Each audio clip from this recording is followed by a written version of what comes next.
پوری حویلی میں اس وقت رنگوں اور خوشیوں کا شور برپا تھا۔ سب کی خوشی ان کے چہروں سے عیاں تھی۔ کتنے عرصے کے بعد جہانگیر علی کی بیٹی اس حویلی میں واپس آئی اور اس حویلی پر اپنا حق جتایا، اور یہی بات اس کے تایا دوراب علی خان کے لیے کسی بہت بڑی خوشی سے کم نہیں تھی۔ اس نے کتنی بار کوشش کی تھی کہ اس کے مرحوم بھائی کی بیٹی اس حویلی میں واپس آ جائے۔ اس حویلی پہ اس کا حق تھا، لیکن اس کے باوجود وہ اپنے داداؤں کی حویلی سے دور رہتی۔ گاؤں یا گاؤں کی زندگی سے اسے کوئی لگاؤ نہیں تھا۔ جہانگیر علی خان نے اپنی مرضی سے شہر کی لڑکی سے نکاح کیا، اور مریم نامی لڑکی کو اس کے باپ نے آخری وقت تک قبول نہیں کیا، اسی لیے مجبوراً اسے مریم کو شہر میں رکھنا پڑا۔ حالانکہ ان کے حالات کے بعد ان پر دباؤ دیا گیا کہ وہ اپنی بیٹی اور بیوی کو حویلی میں لے کر آئیں، لیکن وہ بھی اپنی بات پر باضد رہے اور اپنی بیوی اور بیٹی کو حویلی میں نہیں لے کر آئے، بلکہ انہیں شہر میں ہی رکھا۔ جب تک وہ زندہ تھے تب تک ان کی زندگی میں کسی چیز کی کمی نہیں تھی، لیکن اچانک ایک رات ہارٹ اٹیک سے ہونے والی موت نے انہیں ابدی نیند سلا دیا، اور ان کی وفات کے بعد ہی وہ دونوں ماں بیٹی ان کے سائے سے محروم ہو گئے۔ ماریہ جہانگیر علی خان ان کی اکلوتی اولاد تھی، جسے انہوں نے ایک شہزادی کی طرح پالا، اس کی ہر خواہش کو پورا کیا، اور ان کے بعد وہ کافی خودسر ہو گئی۔ اب بھی وہ اپنی مرضی پر قائم رہتی۔ اسے بچپن سے ہی حویلی اور حویلی والوں سے عجیب قسم کی نفرت تھی۔ وہ نہیں چاہتی تھی کہ وہ دوبارہ حویلی جا کر ان لوگوں کے ساتھ گھل مل کر رہے جن لوگوں نے کبھی ان کی ماں کو بہو کے طور پر تسلیم نہیں کیا، اور نہ ہی ان کے باپ کی محبت کی لاج رکھی۔ اسی لیے اب اس کا بھی حق نہیں بنتا کہ وہ حویلی میں واپس جائے۔ لیکن کچھ عرصے کے بعد مریم بیگم کو یہ احساس ہونے لگا تھا کہ حویلی سے دور رہ کر وہ صرف اور صرف ماریہ کی حق تلفی کر رہی ہیں۔ ویسے بھی ان کے مائکے والے مڈل کلاس فیملی سے بلانگ کرتے تھے، اور اپنی بچی کی ضروریات کو پورا کرنے کے لیے انہیں کسی وسیلے کی ضرورت تھی۔ اسی لیے کافی عرصے کے بعد انہوں نے بھی مجبور ہو کر حویلی کا رخ کیا۔ ماریہ کو سمجھانا کافی مشکل تھا۔ اس نے یہ سنتے ہی انکار کر دیا کہ وہ لوگ حویلی جا رہے ہیں۔ مما، آپ مجھ سے یہ امید مت رکھیے کہ میں وہاں جا کر رہوں گی، مجھ سے نہیں رہا جاتا وہاں۔ وہ اب شہر کی زندگی کی عادی ہو چکی تھی۔ سوال تمہارے حق کا ہے ماریہ، تمہیں وہاں جا کر اپنے باپ کے حق پر قبضہ کر لینا چاہیے، اس سے پہلے کہ وہ لوگ تمہارے باپ کے حق کو ہڑپ کر جائیں۔ انہوں نے محبت سے اسے سمجھانا چاہا، جبکہ وہ کمرے سے اٹھ کر باہر چلی گئی۔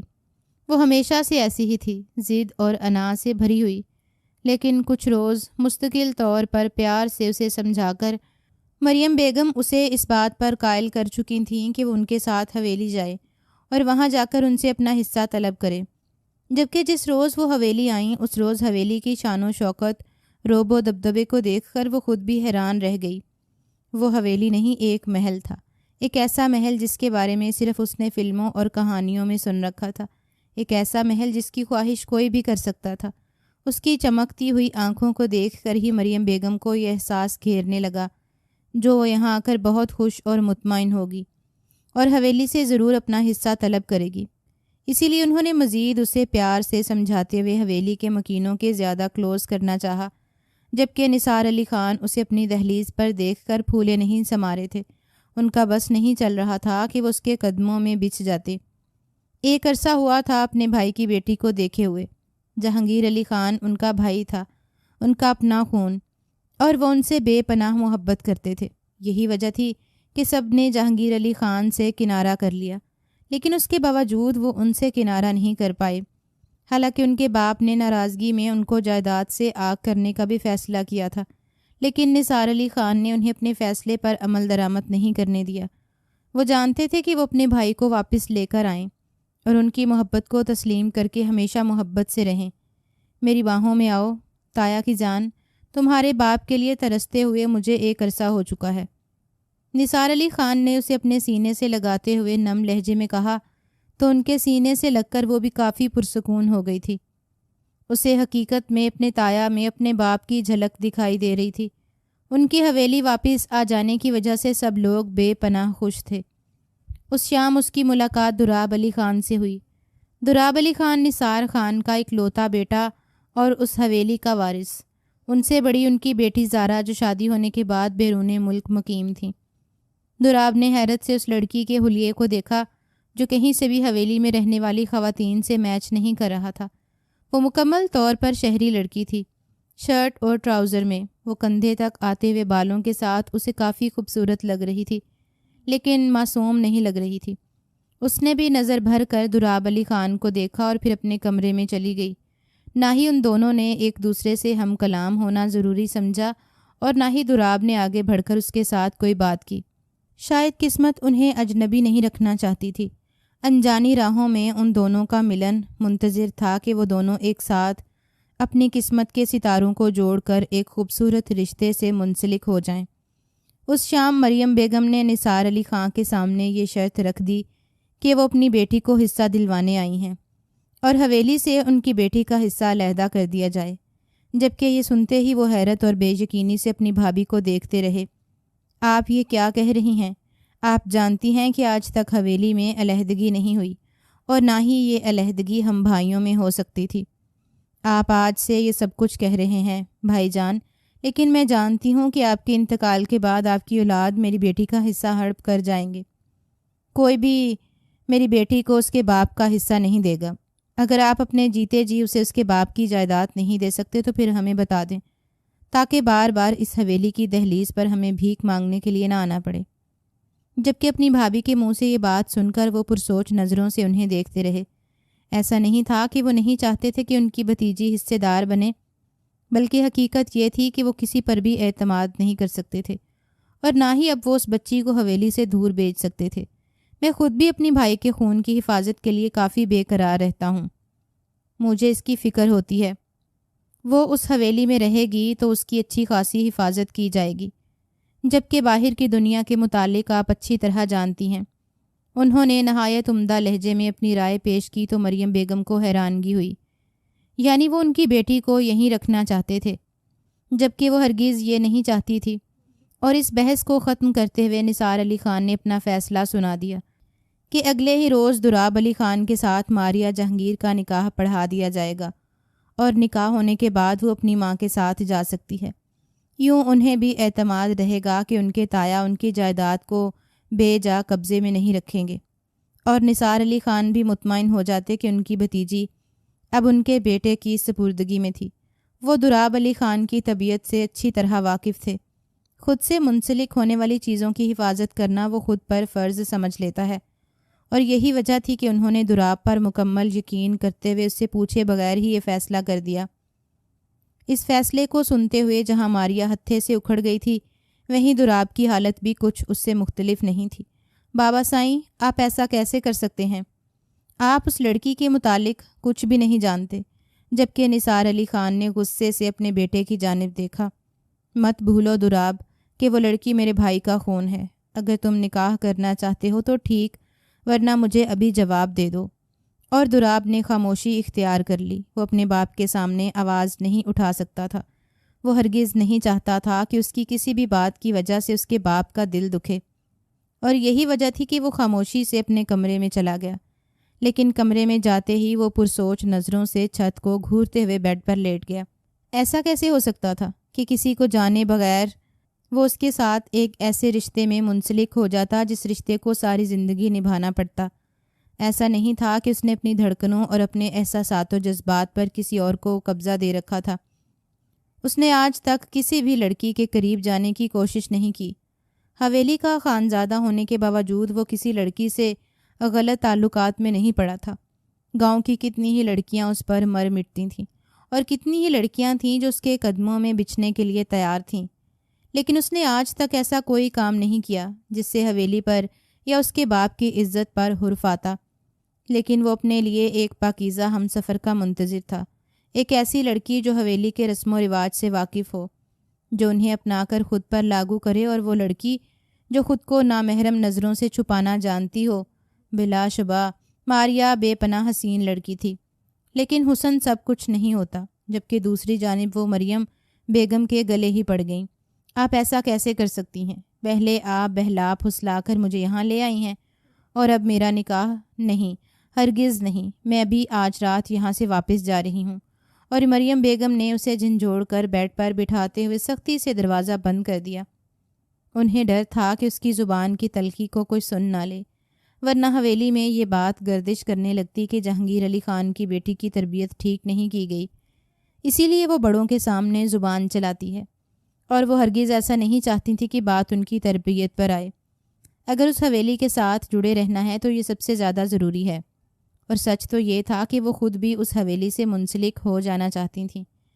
یہ محل جیسی حویلی چھوڑ کر وہ لوگ ایک عام سے گھر میں رہ رہے تھے، اور وہ گھر جو سے کافی خوبصورت لگتا تھا اس حویلی کے مقابلے میں کچھ بھی نہیں تھا۔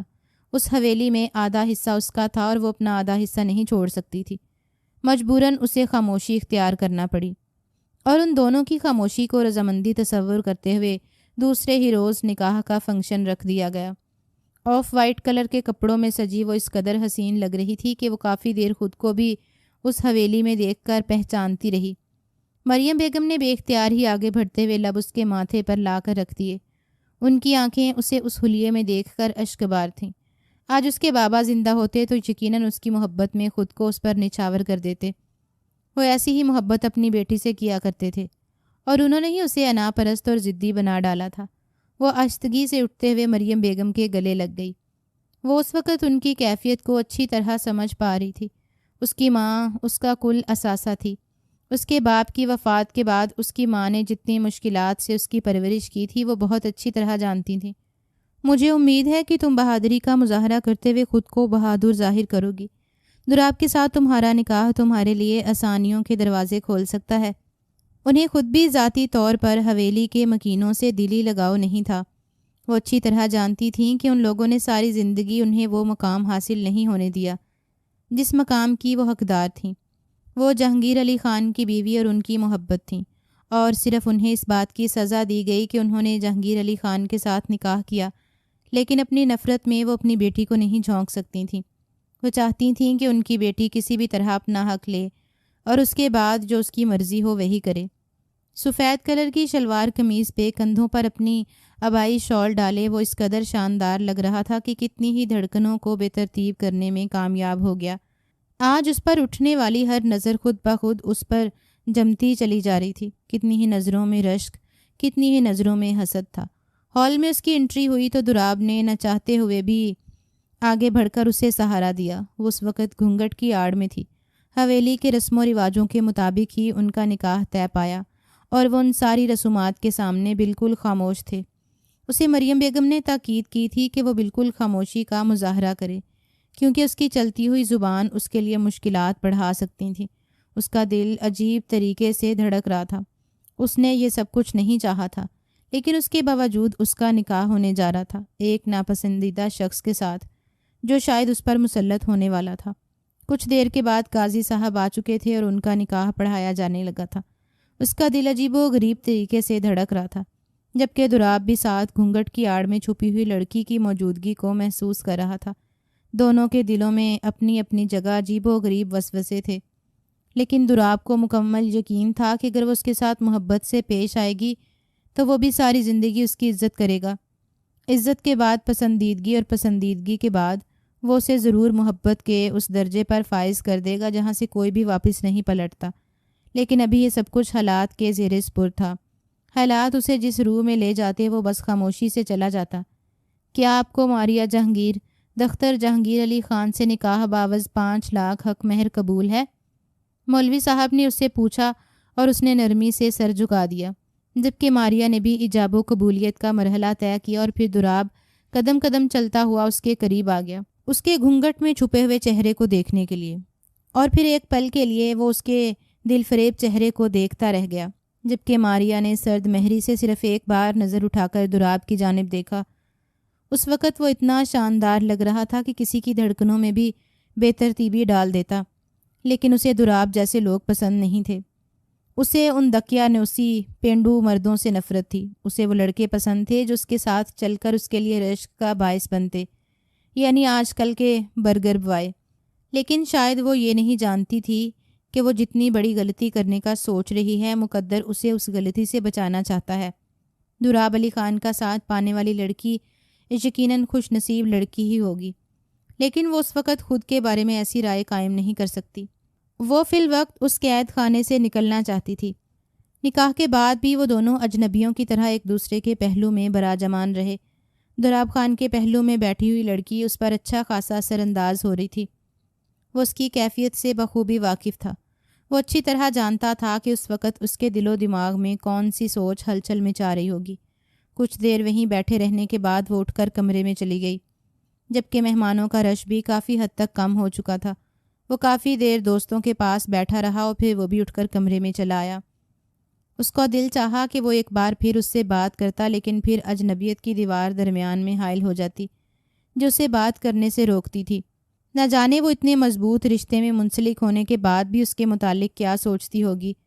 اس وقت اس کی کیفیت کے زیر اثر اس کے ساتھ بات چیت کرنا اس کے لیے کافی ضروری تھا۔ وہ اسے اعتماد میں لانا چاہتا تھا، اسے بتانا چاہتا تھا کہ ان کے درمیان رشتے کی بنیاد بڑوں کی مرضی کے مطابق رکھی گئی ہے، لیکن اگر وہ دونوں ایک دوسرے کے ساتھ اعتماد کے رشتے میں منسلک ہو جائیں تو یہ یقیناً بہترین ہم سفر بن جائیں گے۔ وہ بھی اسے اس رشتے کو سمجھنے کے لیے کافی وقت دینا چاہتا تھا، اور ویسے بھی نثار علی خان نے ابھی رخصتی کو ملتوی رکھا تھا۔ قدم بڑھاتے ہوئے وہ اس کے کمرے کی جانب چلا گیا۔ اسے اندازہ تھا کہ گھر کے بڑے سبھی نیچے لاؤنج میں موجود ہیں اور وہ اس وقت اپنے کمرے میں اکیلی ہوگی، لیکن اس کے سارے اندازے جھاگ کی طرح بیٹھ گئے جب کمرے کے دروازے کی دوسری طرف سے آتی ہوئی آوازیں اسے رکنے پر مجبور کر گئیں۔ وہ نہ صرف رکا تھا بلکہ اچھا خاصا ساکت ہو چکا تھا۔ اندر سے آنے والی آواز اس کے دل میں بدگمانی پیدا کرنے کے لیے کافی تھی۔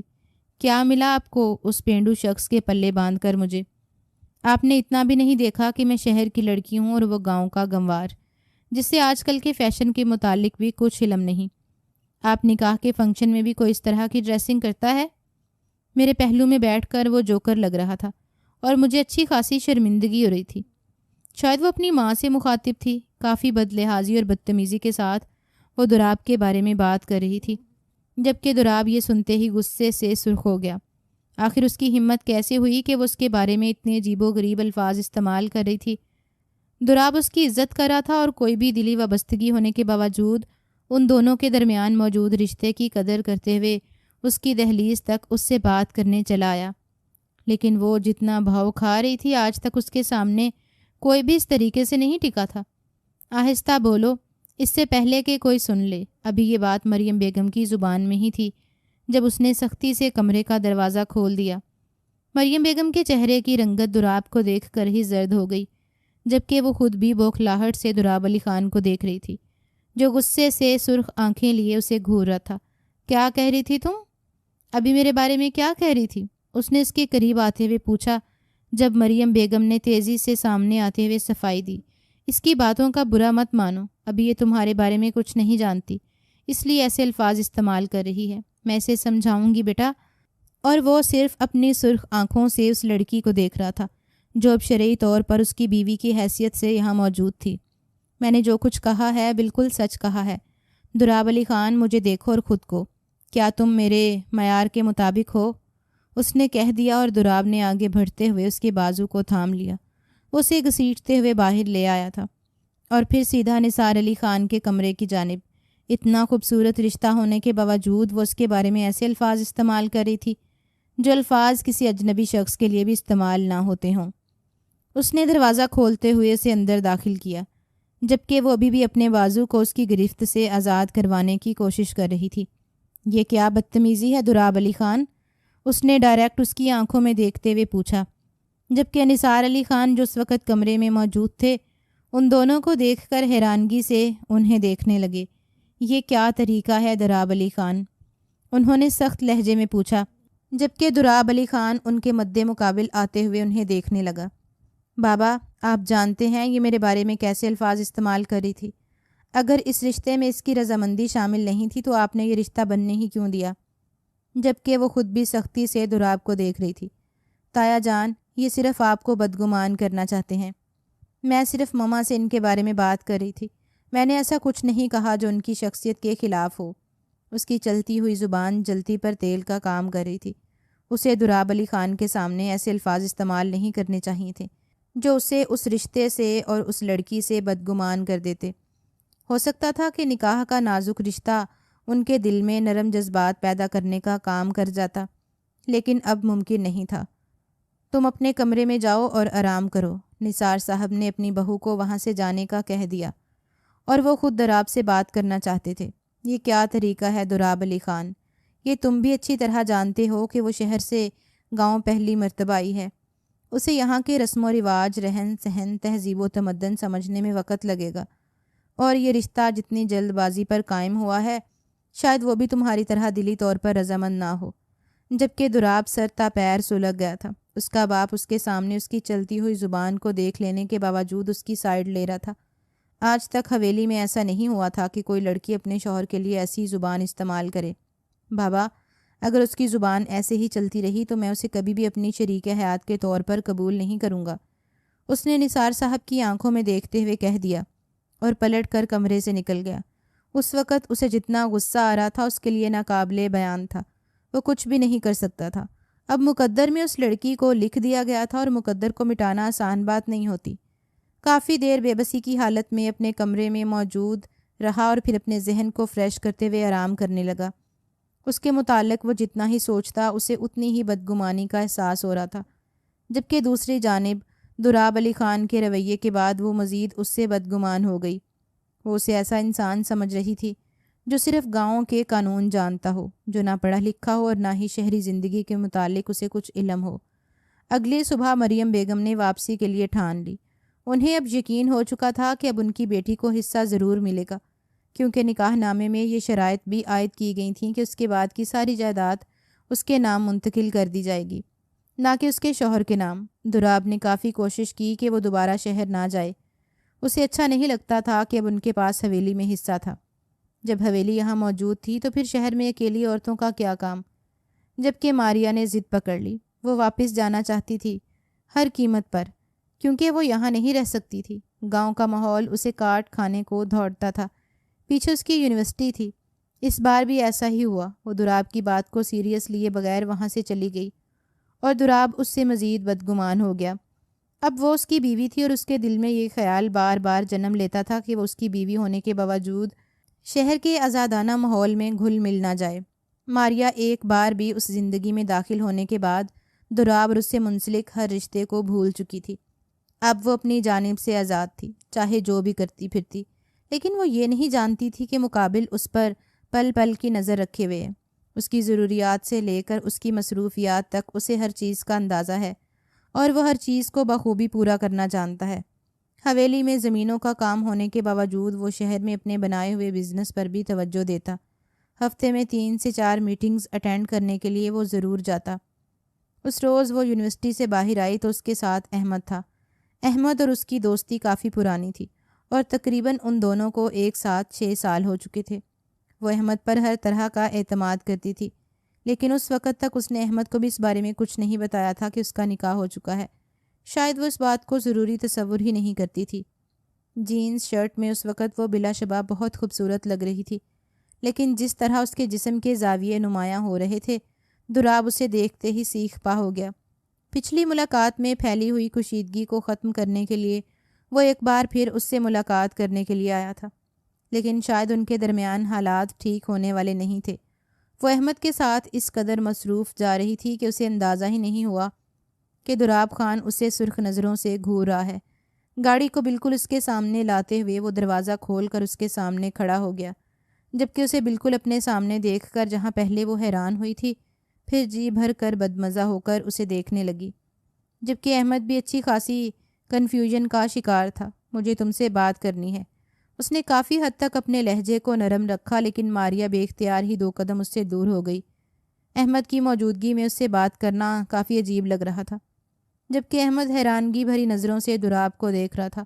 کون ہے آپ اور اسے کیسے جانتے ہیں؟ دراب کے سامنے ہیرو پنتی دکھاتے ہوئے وہ 2 قدم آگے بڑھ کر ماریا کے سامنے کھڑا ہو گیا۔ اپنے کام سے کام رکھو، میں تمہارے متعلق بات نہیں کر رہا۔ اس کا لہجہ بالکل سرد تھا، جبکہ ماریا بھی اسے خوفزدہ نظروں سے دیکھ رہی تھی۔ تم ہو کون اور اس سے کیا بات کرنا چاہتے ہو؟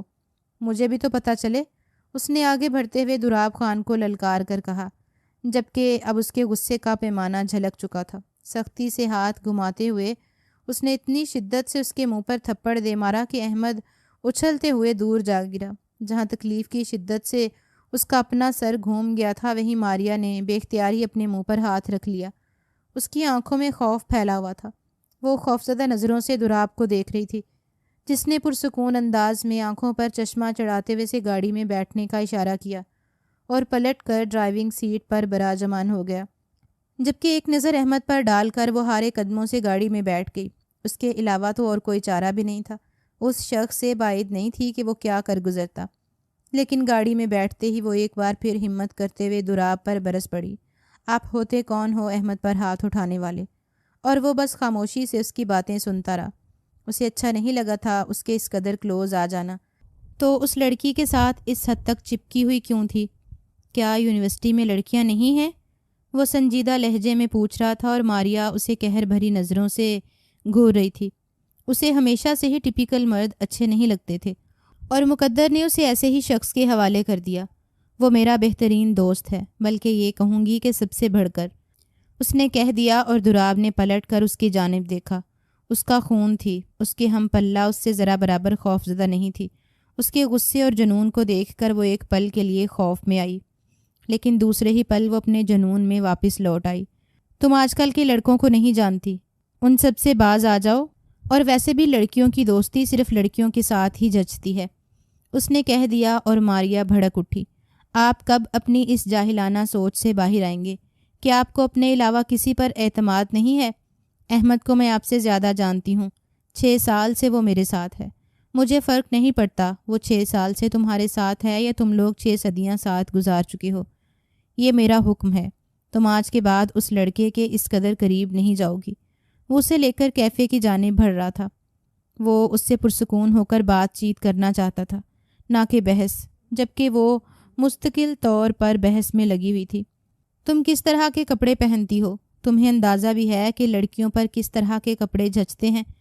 اس کے بعد ایک بار پھر ماریا کے غصے کو ہوا دے گئی۔ آپ ہوتے کون ہیں مجھ پر حکم چلانے والے؟ صرف 2 دن پہلے شوہر جو ابھی تک مجھ پر کوئی حق نہیں رکھتے۔ گاڑی کیفے کے سامنے رک چکی تھی۔ اس نے پلٹ کر اس کی آنکھوں میں دیکھا۔ شاید آپ بھول رہے ہیں محترمہ کہ میں آپ پر سارے حق رکھتا ہوں۔ یہ اور بات ہے کہ میں اپنے حق استعمال نہیں کرتا۔ وہ ہلکا سا اس کی جانب جھکا اور وہ پھدکتے ہوئے اس سے دور ہو گئی۔ اس کی بات کا مفہوم سمجھتے ہوئے ماریا کے کان کی لو بھی سرخ ہو چکی تھی۔ شرم و حیا سے پلکیں جھپکتے ہوئے وہ ادھر ادھر دیکھنے لگی، جبکہ اس روپ میں اسے اس قدر حسین لگی کہ وہ کئی پل اسے دیکھتا رہا۔ کیا ہو جاتا اگر وہ ہمیشہ کی طرح یہ روپ ڈھال لیتی؟ شاید وہ لاجواب نظر آتی۔ کافی دیر وہ کیفے میں بیٹھے رہے۔ دراب اس کے ساتھ ہلکی پھلکی بات چیت کرتا رہا، جبکہ وہ مستقل غصے میں بیٹھی تھی۔ اس کا غصہ اس کے چہرے سے عیاں تھا۔ کچھ ساتھ وقت گزارنے کے بعد وہ اسے گھر چھوڑ کر واپس چلا گیا۔ نثار صاحب نے ہی کہا تھا کہ وہ جب بھی شہر جائے اس کے ساتھ تھوڑا سا وقت بتا لے، تاکہ اس کے دل میں بھی وہ جذبات جاگ اٹھیں جو اس رشتے کے لیے بہت ضروری ہیں۔ لیکن آج اس کی کیفیت جان لینے کے بعد وہ بالکل ہی مایوس ہو چکا تھا۔ اس شام اس نے ایک بار پھر مریم بیگم کو کال کی اور انہیں علیحدگی میں ساری بات سمجھا دی۔ شاید وہ خود بھی اس کی بڑھتی ہوئی ضد اور جسارتوں کی وجہ سے پریشان تھی، اسی لیے انہوں نے بھی خاموشی سے دراب کی ساری بات سن لی۔ میں کوشش کروں گی کہ میں تمہیں اس کے مطابق مثبت جواب دوں، میں اسے تمہاری پسند کے مطابق ڈھال سکوں۔ میں اس پر مرضی مسلط نہیں کرنا چاہتا چچی جان، لیکن وہ جہانگیر علی خان کی بیٹی ہے، اور میں نہیں چاہتا کہ کل وہ کچھ ایسا قدم اٹھائے جس سے حویلی اور حویلی کے بزرگوں کی عزت خاک میں مل جائے۔ اور مریم بیگم نے اس کی بات کو سمجھتے ہوئے اس بات میں سر ہلا دیا۔ اگر بات صرف حویلی کی عزت کی ہوتی تو شاید وہ اس بات کو خاطر میں نہ لاتی، لیکن ان کی بیٹی کا سوال تھا جو اب دن بدن گستاخ ہوتی جا رہی تھی۔ پہلے جہاں وہ ان کی بات مانتی تھی، انہیں اہمیت دیتی تھی، اب وہ ان کی بات ماننے سے بھی انکاری تھی۔ اس کے کپڑے دن بدن شارٹ ہوتے چلے جا رہے تھے، جبکہ نواب اور عزت دار گھرانے کی لڑکیوں کو یہ شبہ نہیں دیتا کہ وہ خود کو ماڈرن ظاہر کرنے کے لیے کسی بھی فیشن میں خود کو ڈھال کر بےہودہ ہو جائیں۔ جہاں نہ محرم کی بڑھتی ہوئی نظریں انہیں بےتابی کا شکار کر دیتیں، جبکہ وہ کسی بھی صورت خود کو دراب خان کے مطابق نہیں بدل سکتی تھیں۔ اسے احمد کا قریب رہنا پسند نہیں تھا۔ ایسا نہیں تھا کہ احمد کے ساتھ اس کی دلی وابستگی تھی، لیکن وہ احمد پر حد سے زیادہ اعتماد کرتی تھی۔ احمد ماڈرن لڑکا تھا، اسے معلوم تھا کہ آج کل کی ماڈرن لڑکیوں کی کیا ضروریات ہیں۔ اسے زمانے کے مطابق چلنا آتا تھا۔ وہ اس کی دوستی کے مطلب پر بالکل پورا اترتا۔ وہ ہمیشہ ہی اس کے قریب رہتا اور جب بھی ماریا کو اس کی ضرورت ہوتی اس کے لیے اویلیبل ہوتا۔ اسے اور کیا چاہیے تھا؟ کچھ بھی نہیں۔ اس رات مریم بیگم نے ڈھکے چھپے لفظوں میں اسے یہ باور کروانے کی کوشش کی کہ وہ اپنے بنے ہوئے رشتے اور اپنے باپ کے نام کی لاج رکھے۔ مما، آپ کب سے اس دقیانوسی شخص کی طرح ایسی باتیں سوچنے لگیں؟ وہ بھڑکتے ہوئے مریم بیگم کو دیکھنے لگی۔ بیٹا، سمجھنے کی کوشش کرو، اتنی ضد اور ہٹ دھرمی اچھی نہیں ہوتی۔ جبکہ اس نے نہ سمجھی سے دیکھتے ہوئے انہیں باور کروا دیا کہ وہ اس کی ماں بن کر نہیں بلکہ اس شخص کی زبان بول رہی ہیں۔ احمد پہلے ہی 2 دن سے مسلسل اس سے ناراض تھا۔ اس نے احمد کو ساری صورتحال بتا دی کہ کیسے مجبوری میں ان دونوں کا نکاح ہوا ہے۔ وہ صرف اور صرف اپنے باپ کی دولت حاصل کرنا چاہتی ہے، اور احمد کو سب کے سامنے دوراب کے ہاتھوں پٹنے کا افسوس تھا۔ اسے جتنی شرمندگی ہوئی تھی وہ بیان نہیں کر سکتا تھا۔ ماریا کبھی بھی ان کی بات کو نہیں مان سکتی تھی، اور نہ ہی وہ خود پر وہ پابندی عائد کر سکتی تھی جو پابندی وہ لوگ اس پر لگانا چاہ رہے تھے۔ وہ ہمیشہ سے زندگی کو اپنی مرضی کے مطابق گزارنے کی قائل رہی۔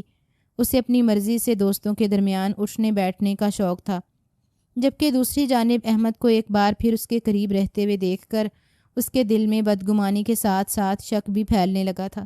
اسے اندازہ ہو چکا تھا کہ وہ شہر میں رہ کر شاید لوگوں سے غلط تعلقات میں ملوث ہو چکی ہے، جبکہ وہ ہرگز یہ نہیں چاہتا تھا کہ حویلی کی عزت اس حالت تک ختم ہونے لگے۔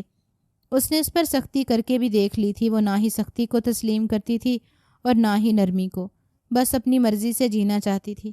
اس روز مریم بیگم کے ساتھ شاپنگ کرنے کے لیے مال میں آئی۔ جب مال سے نکلتے ہی اسے کال موصول ہوئی۔ ابھی موبائل کان سے لگا کر وہ گاڑی کی طرف جا رہی تھی جب پیچھے سے کسی نے اچکتے ہوئے اس کا موبائل چھینا، اور اس سے پہلے کہ وہ سنبھل پاتی مقابل اس کا موبائل لے کر فرار ہو چکا تھا۔ اس نے بہت کوشش کی کہ ارد گرد موجود لوگ اس کا موبائل واپس دلانے میں اس کی مدد کریں، لیکن کوئی بھی کسی انجان لڑکی کی مدد کے لیے تیار نہیں ہوتا، خصوصاً ان لوگوں کے مد مقابل جن کے پاس ہتھیار ہوں۔ اس روز وہ بہت مایوس تھی۔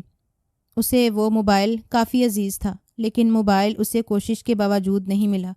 دوراب کے کمرے میں نیم اندھیرا پھیلا ہوا تھا۔ اپنی شاندار پرسنالٹی کے ساتھ وہ صوفے پر براجمان سگریٹ پھونکتے ہوئے موبائل کو غور سے دیکھ رہا تھا۔ یہ موبائل اس نے خود ہی چوری کروایا تھا۔ وہ خود اس موبائل میں موجود ساری صورتحال کو دیکھنا چاہتا تھا۔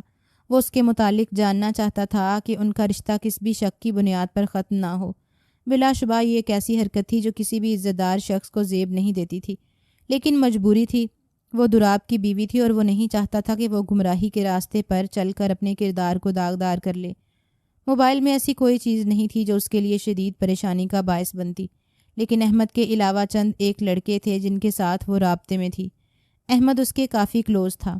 وہ ہر بات اسے شیئر کیا کرتی۔ چیٹ سے ہی اسے اندازہ ہو گیا کہ احمد اور وہ ایک دوسرے کے کس حد تک کلوز ہیں۔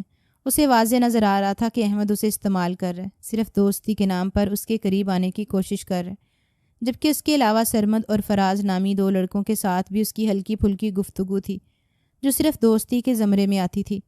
اس کے علاوہ اس کی تصویریں جنہیں وہ رات گئے تک دیکھتا رہا، شکل و صورت کے لحاظ سے وہ لڑکی قیامت تھی، ایک ایسی قیامت جو سامنے کھڑے شخص پر برپا ہو جاتی اور اسے اندازہ ہی نہیں ہوتا۔ وہ اتنی خوبصورت تھی کہ مقابل اسے دیکھ کر اپنے ہوش گنوا سکتا تھا، لیکن اس حسن میں انا اور ضد کی آمیزش اسے مزید خطرناک بنا دیتے۔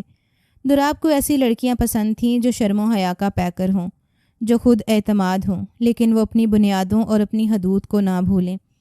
اس لڑکیوں کا آزادانہ گھومنا پسند تھا، لیکن اسے یہ بات کسی بھی صورت قابل قبول نہیں تھی۔ اس رات ایک بار پھر موبائل لے کر وہ نثار صاحب کے پاس چلا گیا۔ میں ایسی حرکتیں زیب نہیں دیتی دوراب خان۔ نثار صاحب اس کی اس حرکت پر کافی افسوس کر رہے تھے۔ ان کے بیٹے نے آج تک ایسی اوچھی حرکتیں نہیں کی تھیں۔ وہ میری بیوی ہے بابا، اور اس کی حفاظت کرنا میرا فرض ہے، چاہے پھر یہ حفاظت مجھے کسی بھی طریقے سے کرنا پڑے۔ انہیں اچھا لگا تھا اپنے بیٹے کا اس لڑکی پر حق ظاہر کرنا، جو لڑکی ان کا اپنا خون تھی، اور انہوں نے اپنی رضامندی سے اس کے نکاح میں دی تھی۔ انہیں دوراب کی یہی عادت پسند تھی کہ وہ خود سے منسلک رشتوں کا اچھا خاصا خیال رکھتا۔ اس نے باپ کے سامنے ساری حقیقت کو کھول کر رکھ دیا، جبکہ نثار صاحب نے اسے یہ اجازت دی کہ وہ اس کو کسی طرح قائل کر کے حویلی میں لا سکتا ہے تو لے آئے، کیونکہ اگر وہ حویلی میں آ جاتی ہے تو اس کی حرکتوں پر نظر رکھنا اس کے لیے آسان ہو جائے گا۔ پھر وہ خود اپنی نگرانی میں اسے چھوڑنے اور لے جانے کا کام سر انجام دے گا، اور ایسی صورتحال میں کسی بھی اور شخص کے قریب آنا اس کے لیے مشکل ہو جائے گا۔ اس کے علاوہ وہ یہ بھی چاہتے تھے کہ ایک جگہ پر رہ کر ان دونوں کے درمیان خوبصورت جذبات اور احساسات جنم لیں، جنہیں فروغ دے کر وہ اپنے رشتے کو مزید خوبصورت بنائیں، اور یہ اجازت اس کے لیے بہت کچھ تھی۔ اس نے اگلے ہی روز ایک میٹنگ کے سلسلے میں شہر جانا تھا اور وہ چاہتا تھا کہ اسے وہ شام گھر لے آئے۔ اس سلسلے میں اس نے صبح ہی مریم بیگم سے بات کر لی۔ انہوں نے ساری صورتحال نثار صاحب سے بھی ڈسکس کی اور وہ یہ بھی چاہتی تھی کہ وہ چند دنوں کے لیے حویلی چلی جائے۔ اگر وہ ایک دوسرے کے قریب رہیں گے تو شاید ان دونوں کے درمیان تعلق مضبوط ہو جائے اور قربت ہو، جس کے باعث وہ ایک دوسرے کے درمیان بننے والے مضبوط رشتے کی اہمیت کو سمجھ سکیں۔ اس شام دراب ان کے گھر آیا اور وہ ہمیشہ کی طرح اس کی آمد پر حیران تھی۔ آپ کو سکون نہیں آتا نواب صاحب جو ادھر ادھر پھرتے رہتے ہیں؟ اس نے ہلکے پھلکے شوق لہجے میں کہا تو دراب کے چہرے پر مسکراہٹ بکھر گئی۔ اب جہاں پر میری بیوی ہوگی مجھے وہاں پر ہی آنا ہوگا، لیکن مجھے نہیں لگتا کہ آپ کے ارادے کچھ اس طرح کے ہیں۔ اس نے اتنے شوق انداز سے یہ بات کی کہ ماریا کے دل کی دھڑکن بے ترتیب ہونے لگی۔ اس نے پلکیں اٹھا کر دراب کی آنکھوں میں دیکھا، جہاں جذبات کا سمندر موجزن تھا۔ وہ خوبصورت نرم جذبات کے ساتھ اسے قائل کرنے کی کوشش کر رہا تھا کہ وہ حویلی اس کے ساتھ جائے، جبکہ وہ رضامند نہیں تھی۔ مجھے اچھا نہیں لگتا تم چچی جان کے ساتھ یہاں اکیلی رہتی ہو، میں پہلے بھی یہیں اکیلی رہا کرتی تھی، تب آپ کہاں تھے؟ اس نے بات کو غلط رخ دے دیا اور دراب کو بھی غصہ آ گیا۔ تب کی بات اور تھی ماریا، اب تم میری بیوی ہو اور حویلی میں تمہارا حصہ ہے، بہتر ہے تم وہیں آ کر رہو۔ بات کو سمجھنے کی کوشش کریں، میری یونیورسٹی ہے اور ویسے بھی میں اپنی پڑھائی کو بیچ راہ میں نہیں چھوڑ سکتی۔ میں نہیں چاہتی کہ حویلی کے باقی لوگوں کی طرح میں بھی ان پڑھ رہ جاؤں۔ اور یہ بات دراب کو کسی چوٹ کی طرح لگی۔ میں خود تمہیں لینے اور لے جانے کی ذمہ داری اٹھاؤں گا، میں تمہاری ہر طریقے سے مدد کروں گا، لیکن تمہیں میرے ساتھ حویلی چلنا ہوگا۔ آپ مجھ پر اپنی مرضی مسلط نہیں کر سکتے، میں کر سکتا ہوں، چاہے تم اسے زبردستی سمجھو یا میری زیادتی، لیکن مجھے یہ راستہ زیادہ آسان نظر آ رہا ہے۔ اس روز وہ اسے زبردستی اپنی ضد پر اڑتے ہوئے حویلی لے کر آ گیا، لیکن اس کا دل حویلی آنے کو ذرا برابر نہیں چاہ رہا تھا۔ اسے حویلی کسی قید خانے کی صورت لگتی تھی، ایک خوبصورت محل جس میں کوئی خوبصورت شہزادی ایک ایسی قید گزار رہی ہو جس قید کے متعلق اس نے تصور بھی نہ کیا ہو۔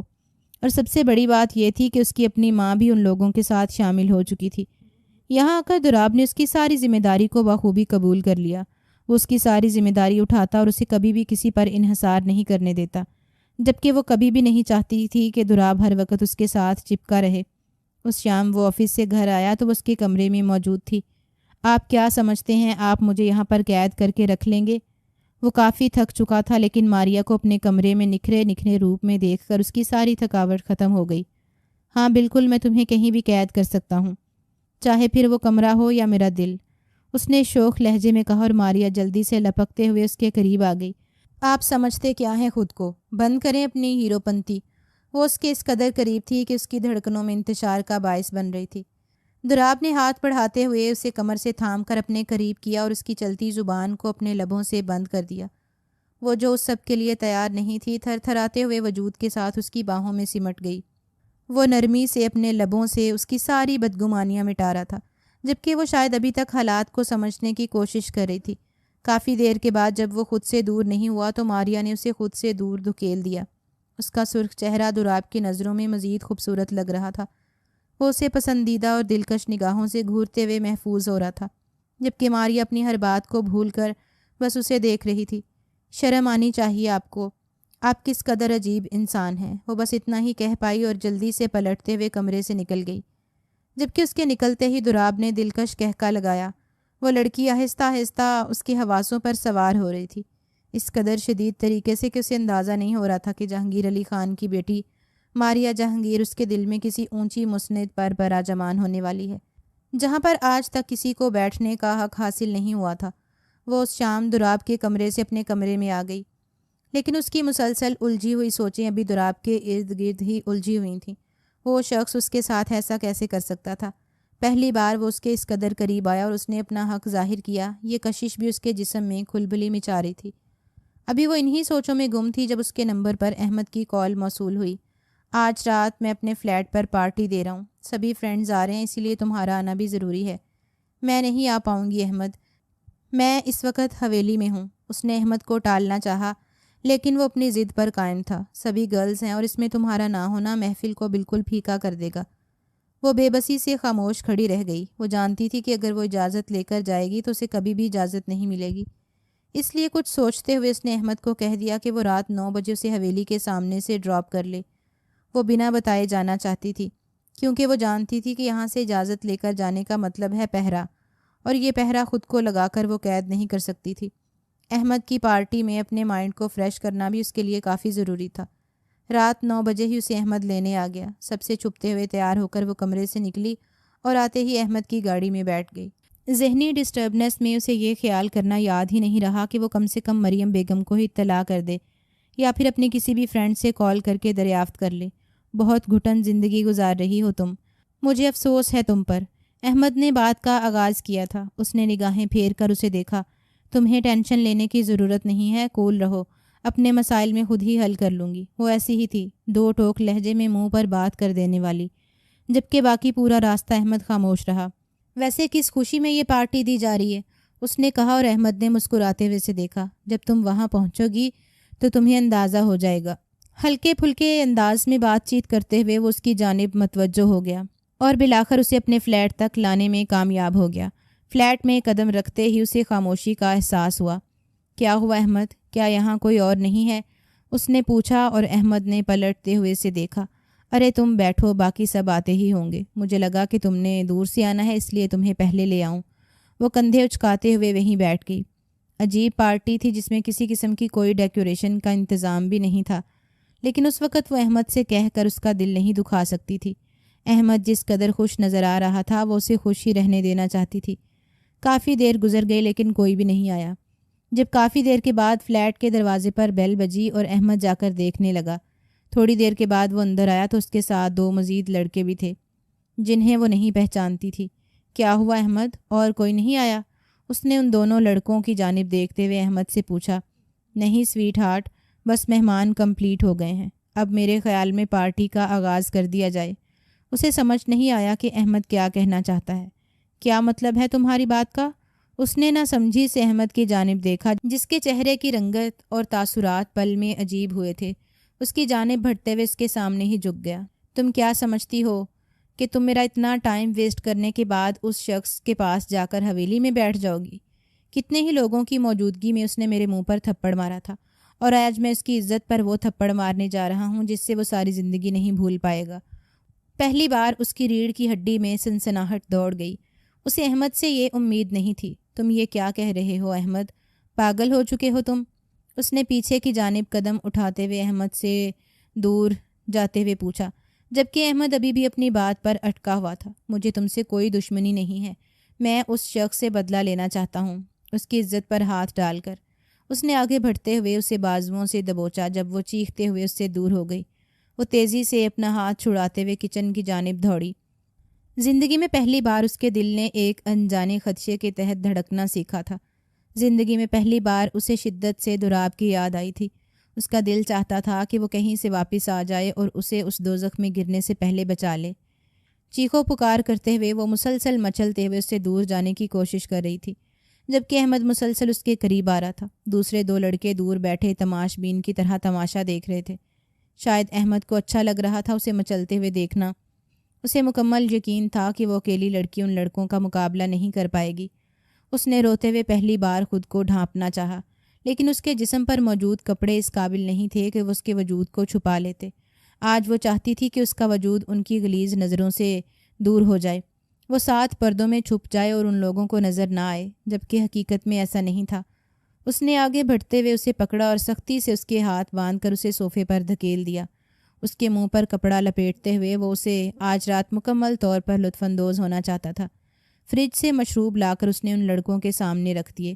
وہ اسے کسی جانور کی طرح باندھ کر اس کی بے بسی کا تماشا دیکھ رہے تھے، جبکہ وہ مسلسل مچلتے ہوئے خود کو چھڑوانے کی کوشش کر رہی تھی۔ اس کی آنکھوں سے آنسو جاری تھے، جبکہ وہ اس کی حالت پر طنز کرتے ہوئے صرف کہہ کے لگا رہے تھے۔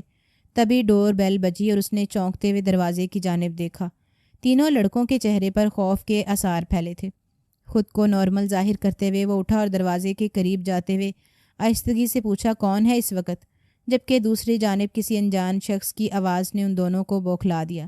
دروازہ کھولو ورنہ ہم دروازہ توڑ دیں گے۔ کون ہو تم لوگ اور اس وقت یہاں کیا کر رہے ہو؟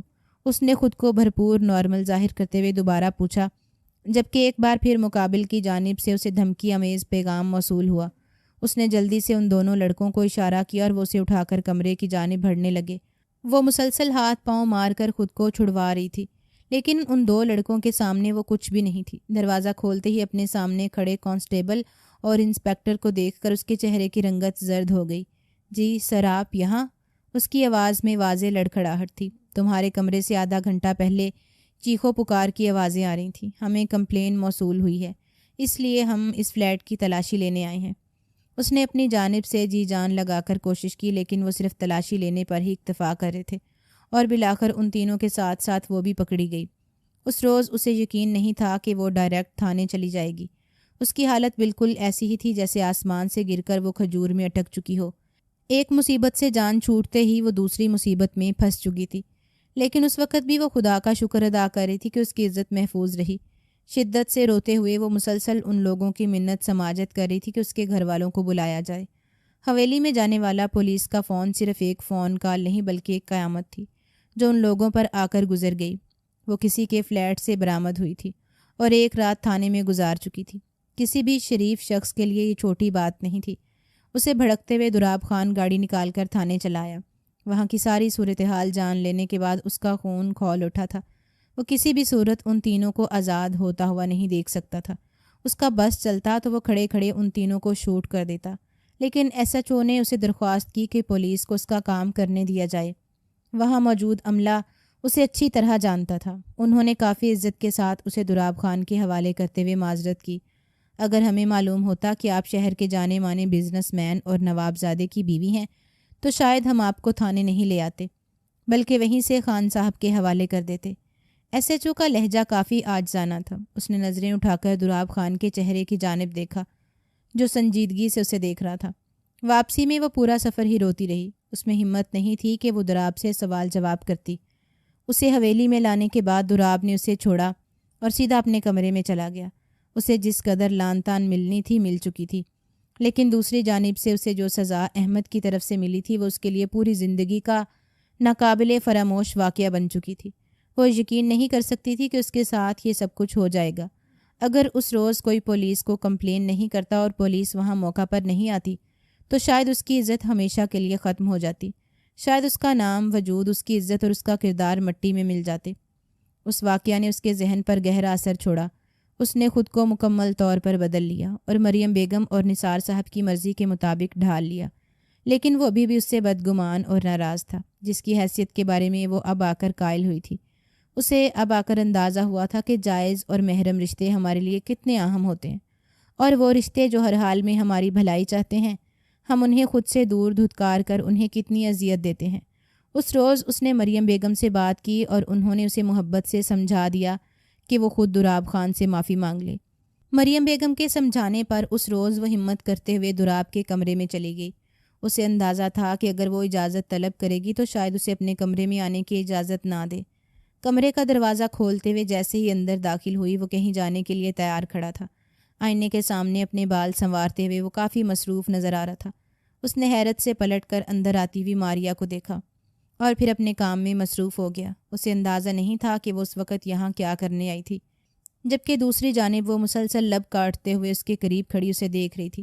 اس کی آنکھوں میں آنسو چمک رہے تھے اور ہاتھ مسلسل کپ کپا رہے تھے۔ اس میں ہمت نہیں تھی کہ وہ بات کا آغاز کرتی جب دراب اس کی جانب پلٹا۔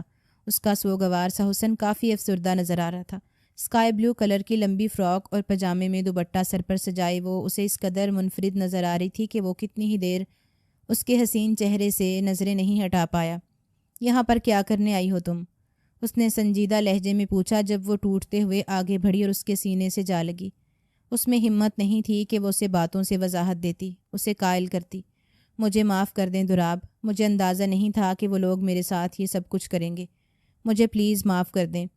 وہ روتے ہوئے اس سے معافی مانگ رہی تھی۔ پہلی بار وہ اس کی باہوں میں سے ہٹ کر اس کی دھڑکنوں کے قریب تھی۔ اس کا وجود اس کی باہوں میں سمٹا ہوا تھا اور دراب ہر ناراضگی اور بدگمانی کو بھول کر اسے اپنے قریب محسوس کر رہا تھا۔ وہ مسلسل روتے ہوئے اسے وضاحت دے رہی تھی۔ جبکہ وہ کسی اور ہی جہان میں کھڑا تھا۔ ایک پل کے لیے اسے یوں محسوس ہوا جیسے اس کے جسم سے اس کی روح نے ساتھ چھوڑ دیا ہو۔ اسے پہلی بار احساس ہوا تھا کہ وہ موم سی لڑکی اس کے لیے کس قدر حیثیت رکھتی ہے۔ اس نے نرمی سے اس کے چہرے پر پھیلے ہوئے آنسوؤں کو اپنے ہاتھوں سے صاف کر دیا۔ پہلی بار تمہیں اپنی غلطی کا احساس ہوا ہے، اور میں یہ بھی جانتا ہوں کہ یہ احساس اس قدر جان لیوا ہے کہ تمہیں تاعمر ہوتا رہے گا۔